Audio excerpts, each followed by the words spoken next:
Noong una kasi nagke-caregiver ako, nag-aaral ako nun sa Bulacan. And then, syempre nag-COVID, nagsara lahat.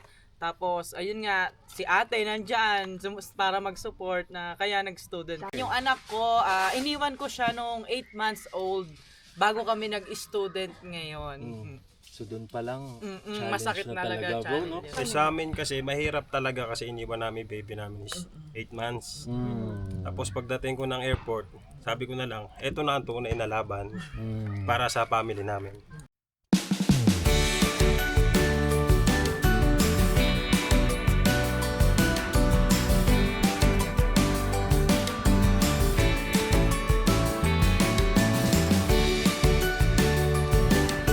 Hey fam! Welcome back to our channel, and today, very special kasi merong kapatid si Monette, si Miriam, and si Jasper. Currently, nasa PGWP sila, and very relatable talaga yung experience nila. Kasi from student, and then naging PGWP, and then syempre their pathway to PR. So interview natin sila. Let's do a quick interview. And yeah, the basic questions na ano ang nag-motivate sa kanila going to Canada, ano ang pwede nilang gawin dito, ano ang pathway nila ng PR, and while nasa student siya, ano ang mga challenges, and finding work as well. So yung mga ganong questions na very relatable sa ating mga kababayan na currently student or papunta pa lang kayo dito as an international student, as well as yung mga nasa PGWP na. So for sure may makukuha tayong lessons mamaya. So abangan nyo, paggising na sila, natutulog pa. So see you later. Kunyari. Naayos din ang camera. So let's go to our main topic for today. At yun nga, sabi ko nga kanina, very relatable tong couple na to. Kasi from student to, and medyo mayabang na ngayon, nasa PGWP stage na. Diba? Tapos ang next niyan, fam, of course, wala naman tayong goal na iba kung hindi maging permanent resident dito sa Canada as well as citizen. Kagaya ng napakagandang ate niya. Ayos ba? Shout out, Sister Monette. And napakapuging Kuya Alan. Oh, yeah. Okay. So let's start. Give us some background, kahit short lang.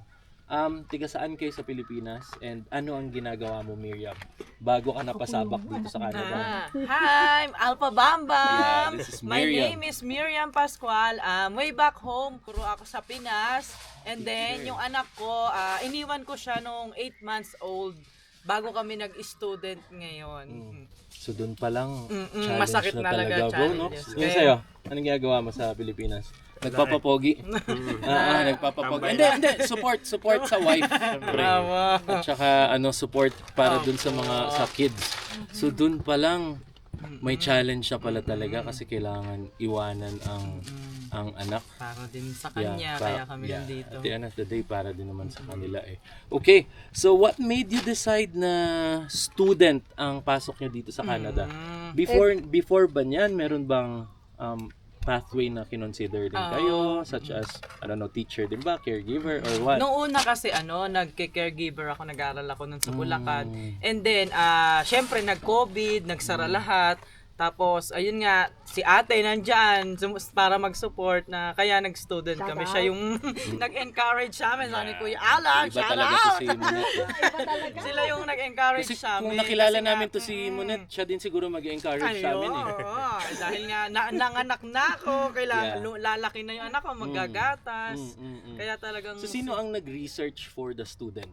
Yung ate ko yung nag-ano doon, sa next vlog. Yeah, yun talaga. So siya iba talaga yung- pag may family support, no? And yeah, even though iiwanan mo yung baby mo, unlike sa amin kasi ni Donna, pagpunta namin ng Canada, as in zero talaga kami, wala talagang kaming kakilala. So gaano kalaki yung impact or decision na yun na nandito na yung ate mo? Ano yung parang gaano siya ka-importante para sa decision nyo na to leave Canada? To go to Canada rather? Syempre sa una, panatag kami kasi may tutulong sa amin na talagang yung kumbaga nung bago kami dumating dito pag namin ng Red Deer, sila lahat ng gamit namin. Sila talaga ang tumulong pag ang bahay, ayun. Malaking advantage talaga siya na talagang medyo baka maluha yung atin mo dyan pati ultimo consultant, siya talaga lahat. RRCC ang consultant tumulong. din to si hindi mo naging yeah. Oh, very good talaga. So, in a sense, mahirap yung sitwasyon nila pagpunta. Pero dahil nga may support ng pamilya, sobrang advantage talaga. Kampante na. Ay, may dadatnan naman kami. Unlike yung kaming talagang dalawa lang, mahirap. Yung zero. Yung zero, katulad namin ni Donna, basta na lang eh. Basta kaya yan. Ayan. So, dun sa na-experience mo, pagdating nyo dito, and then, syempre, mag-enroll na and all. So, pagdating mo sa school, gaano ka ka-familiar dun sa school? Na-research mo ba? Or parang medyo may expectation ka ba dun sa school? Hindi rin ako nag-research na dun sa school. Pero familiar ka kasi teacher ka na sa Pinas, tapos yung course mo din dito ay early childhood. So, very relatable talaga. Okay. Dun sa pag-aaral mo, teacher ka sa Pilipinas, early childhood dito, may malaki bang difference between Philippines and Canada? Maybe ka like 2 examples lang or even 1. Halimbawa, yung wala ditong yung pwede kang mag-codigo. Back and forth na pagka mag-e-exam ka. Tapos yung exam, yung grades nga 50 lang, unlike sa Pinas na talagang 75 yung dito. So mas grabe pa ang sa Pinas, ha? Okay. Pero yung early childhood dito, ano ang tingin mong advantage naman ng program nila dito compared sa Pilipinas? Kasi alam ko sa Pilipinas kasi parang mas studious tayo, mas strict tayo, mas dito madami parang talaga. chill lang. Tapos may may 1 week ka pagka midterm, may 1 week break. Tapos kapag exam na, siya yung parang syempre may rin siya, sa bagay same lang pala yung pointers to review na binibigay sa teacher. Okay. Tapos online ka na rin nag-e-exam. May may face to face, may online lang din. Okay, so means nandyan lahat ng tools in a sense para sa pagiging teacher mo at habang nag-aaral ka. Okay, so next main topic, life in Canada. Okay, so alam natin na nandito ang sister niya at syempre pagdating mo dito, welcome to Canada. Syempre sinundo ka. Anong first impression niya? Start tayo sa kay Miriam. Anong first impression ko sa Canada? Maybe paglabas ng airport, Hindi ko ina-expect na talaga sobrang lamig noon kasi ang suot ko lang talaga noon, sobrang lamig talaga kasi dumating kami November. Winter na ikaw talaga sister, hindi mo lang naman binriefing. Kasi nung dumating daw naman siya, hindi malamig pero naka-turtle na siya. Basta baliktad naman. Grabe na Okay. ni ate na So ni-reverse mo lang. Reverse ko lang.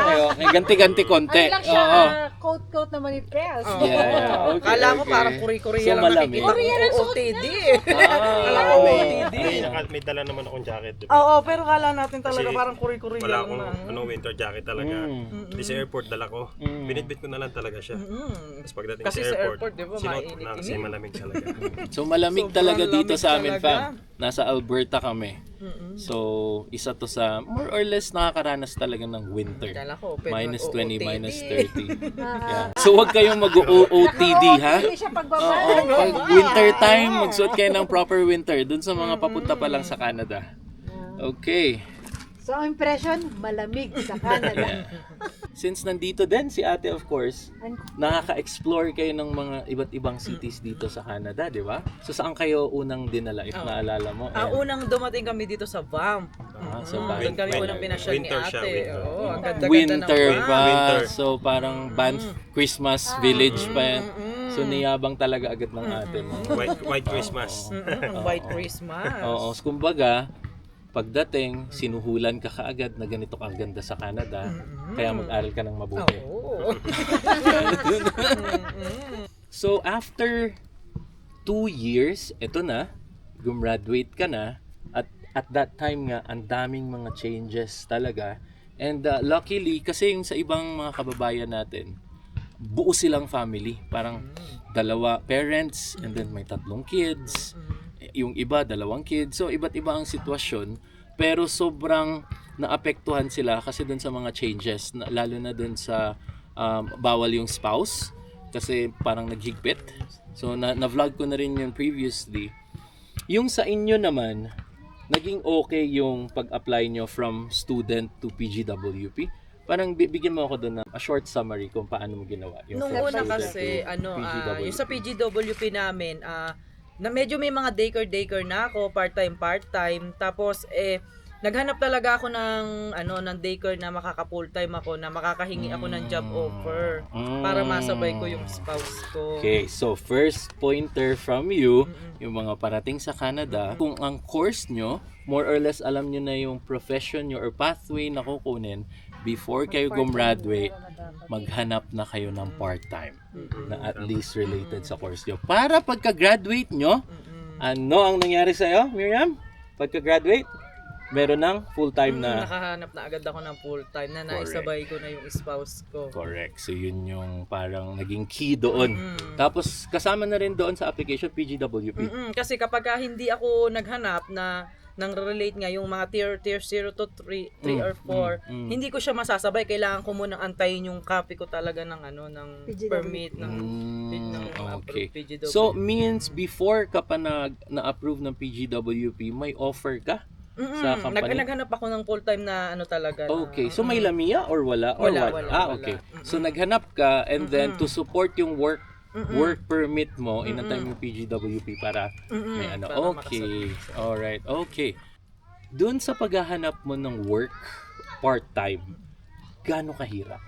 Kasi alam ko mga kababayan natin, ang daming nahihirapan talaga maghanap ng work.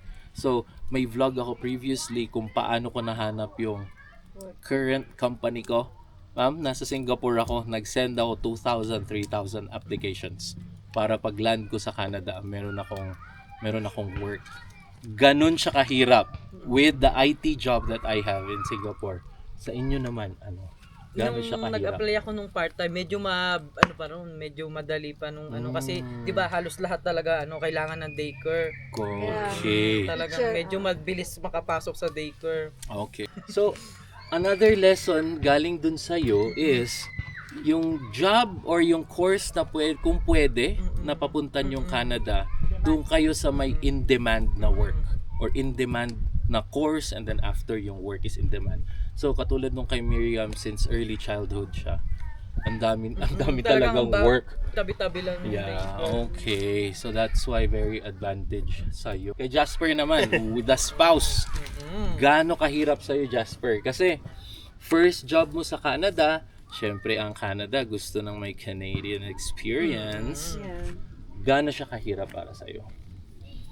Sa akin, Nag-ano ka ba? So print ng resume, syempre update ka ng resume na Kasi Canadian format, tapos ikot-ikot ka or online lang? dumating kasi kami dito is January 2 sa Red Deer. And then after nun, nagbas ako papunta ng Holy Mail. First work ko is Holy Mail. Yan, Alberta yun. So, Sa from Red Deer. ilang minutes yun? Sa Red Deer na din. Mula sa bahay namin hanggang Holy Mail is almost 10 minutes. Okay, bus. Nagbus Okay, not ako. bad, not bad. Hindi sa bus. Okay. Sa bus, for 30 minutes for bus. Nag-apply ako is January 26 sa Holy Mail and then January 28 may binigyan ako ng orientation agad. Oh, For 3 days. wow! Yeah. Kasi Wait. Ilang application ang nasend mo bago mo nahanap tong Holy Mail? Yung pagdating kasi namin dito, ang Holy Mail talaga ang bagsakan ng mga tao dito sa Canada. Pinakamabilis makapasok Ano na yun? trabaho. Ano ang industry mo? Sa meat siya. Parang Yeah, cargill. sa baboy siya, baboy. Okay. Sino ang nag-introduce sa'yo ng idea na to? Yun na kasi Nag-research agad ka? ang number 1 sa Red Deer na papasukan mo talaga. Okay. Kaya sa- Okay. So, na-search nyo na. So, na-search mo. Narinig namin dito May na nakausap yan ko ang sa pinaka Boss Iron. Di ba may nakausap? mabilis na pasukan So, talaga. yun na agad tinarget Yun na mo. agad. So, sa Red Deer, no?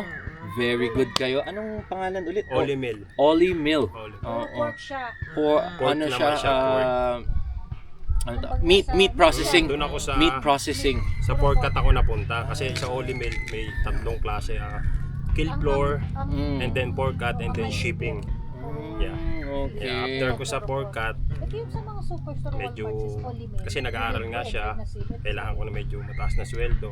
Mm. Lumaban ako ng bid job Mm. para mapunta ako sa level na 3.5. Para Okay, tumaas lang very yung good. salary mo. Oo. Pero same company. Same company. Sa shipping Okay. ako. Sa shipping. Okay. So yun pala, yung isang lesson from Jasper, dun sa kung saan kayo pupunta, if pwede nyo nang i-research ahead of time yung mga companies na nag-a-accept na agad ng newcomers, puntahan nyo na para may job na kayo agad-agad. Kasi gano'n naman dito walang arte tayo pagdating sa job basta merong job. Kasi may savings kayo, may bala kayo, pero pagdating dito sa Canada, pag wala kayong job, dahan-dahan, mauubos, mababawasan. Saka ang dami ko yung kasabay na pumasok doon. Mm. Ukrainian, Mauritius, Mexico. Okay, so thank you Olimel for the opportunity. Sobrang laki pala ng tulong ng company na to dito sa Nag-apply ako mga... is January 26, newcomers? January 28 nag-orientation ako. Wow! Very good. Parang in a sense, para sa inyo talagang Red Deer Kasi okay yung paghanap mo ng work. Pero nung Okay una din po, yung nasa mga- Teams ako. Yeah. Okay. Nag-Teams ka rin. Okay. So, So, yun naman, yung company din na yun. Tim Hortons, laging nagpapapasok talaga yun. So, since PGWP na kayo, ngayon, ano ang pathway na tinatahak nyo? Or ano ang mga ways na ginagawa nyo para dun sa permanent residency? Yung ano po ngayon, meron po kasi ngayong pathway sa ELCC na kapag 1 year experience ka na or 6 months, pwede ka na mag-apply. Yun po yung tina-target namin naman sa ngayon. Tapos, nakailang months ka na? ano pa lang po yung full time ko, 1 month. May 1 po ako nag-start. Yeah, kasi nga kakagraduate mo nga lang pala. Yeah, kakagraduate lang nito. Congratulations. Congratulations! Galing nito. Okay. Yeah, so 1 month, so 11 months pa. Okay, so makaka-prepare pa tayo ng mga express entry mo, ng mga everything else. Okay, very good. So yun yung pathway. Na-study nyo na, napag-aralan nyo na, and all. Okay. So yun, another lesson yun. Yung pathway talaga, permanent residency pathway, dapat alam nyo. So hindi lang kayo pupunta dito as international student, tapos okay, hanap kayong work, aral-aral, and then that's it. Bahala na si Batman kung ano ang magiging PR pathway nyo. Hindi pwedeng ganon. Well, kung pwede naman, kung gusto nyo umuwi din ng Pilipinas. Pero kung ayaw nyo umuwi ng Pilipinas or ang chances na pag-uwi nyo ng Pilipinas ay super less compared sa pag-stay nyo dito, aralin nyo yung PR pathway agad before even coming here, before even enrolling, while enrolling, and starting. To conclude, siguro a few questions na lang. Anong tip ang pwede mong ibigay sa mga upcoming international students? And recent. I mean, Yeah, and recent na Student. recent na student nag-aaral ngayon. Ngayon nga po, kailangan nga po mag-research, hindi lang basta-basta, ito yung bibigay ng consultant mo na program. Minsan naman, hindi naman yun applicable na kung ano yung in-demand dito sa Canada. Yeah. Okay. Kailangan talaga mag-research kasi malaki, milyon ang uubusin mo talaga. yes. Yung mindset, anong dapat na Dapat ready okay, ka. ito na, Philippine Airlines, sasakay na ako sa eroplano, pupunta na ng Canada. Like, ano ang tingin mong dapat na nasa isip mo? Ako kasi, Baka yung iba kasi ang iniisip pagka bibiling kotse, bili ng brand new car. Canada pwedeng bumiling kotse agad-agad Yun yung mga ibang mindset. Pero ano ang sa tingin mong dapat na mindset? Pasakay ka na ng kotse, let's go. Ito na. sa amin kasi mahirap talaga kasi iniwan namin baby namin is 8 months. Tapos pagdating ko ng airport, sabi ko na lang, eto na ang tunay na laban para sa family namin. Yeah.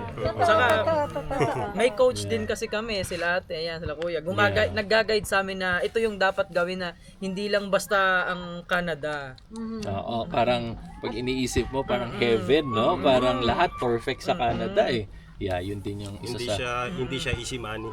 Yeah. Yeah, hindi talaga. Sobrang hirap nga actually dito ng money. So yun yung parang, actually nag-research kami ni Don na papunta dito. Pero hindi namin talaga ine-expect na ganito ang Canada. May expectation na kaming mahirap, pero hindi namin inaasahan na sobrang hirap ng Canada when it comes to newcomers din talaga. Although may mga programs naman ang government and all. Goals nyo in the next 2 years? 5 years? Ano ang goals nyo, Miriam? Una, gusto namin makuha yung anak namin Yes. talaga. Yes. Yung Yes. pinaka-goal namin. Yes. Tapos syempre, bukas, gabi na, makakabili ng bahay. Okay. So, dun sa pagkuha, kahit naman ngayon pwede nang kunin di ba? Kasi may PGWP na kayo. It's just that baka alanganin dun sa mga oras nyo and all. Kung may nag-aalaga naman na very trusted sa Pilipinas, I think okay lang din. Oo. Next 5 years na plan nyo is kunin ng baby. Syempre, kasama na doon ang PR. Right? So, bahay. Ano pa? Si kay Jasper naman. Kung talagang stable na kami, why not? Pwede naman kunin anak namin. After no, kung makapag-prepare kami ng bahay or sasakyan. Basta stable naman na kami. Wala namang problema. Talagang tiyaga lang muna. May cellphone naman, video call, sana. Yeah, yun nga eh. Parang sa ngayon nga, swerte pa tayo kasi nung time ni na mami ko, nung nag-US siya, walang video call eh. Call lang na sobrang gastos. Kaya thankful na din tayo na ngayon, ito yung mga technology na available. Okay, so thank you Miriam and Jasper Alpha Bamba. from Red Deer. Yan, so Miriam in Canada yan. Actually, nagwa-vlog to fam. So, dati, stinop lang niya kasi syempre pumunta silang Canada, naging busy and all. So, ina-encourage ko nga din na i-share niya yung mga experiences nila dito. Kasi hindi naman lahat ng tao ay nagbabasa.